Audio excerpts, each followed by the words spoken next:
Alright guys, so I want to do a full unbox review and setup on my new WEGear mechanical keyboard. I do want to say thank you to the company for sending it out for review, so let's go and take a look at it.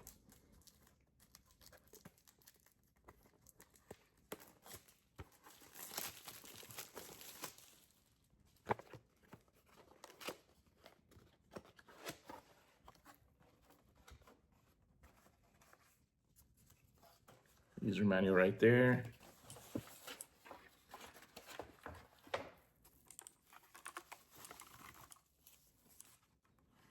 All right,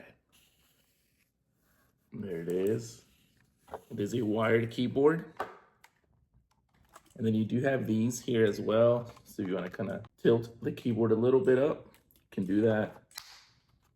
But let's go ahead and actually hook it up and see how it looks, see how it works.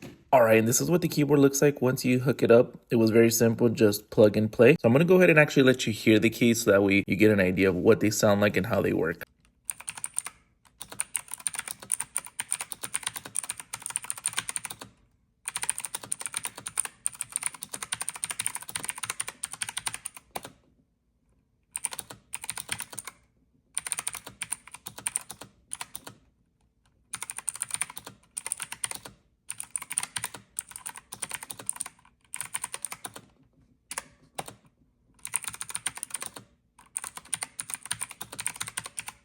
I'm going to go through some of the different lighting options that it comes with, but I do want to point out some cool things that the blue switches do give satisfying click sounds and quick feedback every time you press a key. The RGB lights are super cool. 11 different rainbow lighting modes to choose from, and you can adjust the brightness and speed of the lights to match your vibe. The keyboard has an anti-ghosting feature that ensures all your key presses register no matter how fast you type or game. There's even a win lock function to stop you from accidentally hitting the Windows key and messing up your gameplay. The full-size layout includes multimedia keys to control music videos or a number pad to make work tasks easier. The keycaps are designed not to fade. Even with heavy use, they have been tested to handle over 50 million keystrokes. It works with most Windows computers, so it is versatile as well. As I showed you earlier, it does have a kickstand to adjust the angle for easier typing and a design that keeps your hand in a natural position. Plus, the non-slip pads on the bottom mean it won't slide around while you use it. Alright guys, so there you guys have it. If you guys are looking for an affordable mechanical keyboard, definitely look into this one. I'm gonna leave that link down below. I highly recommend.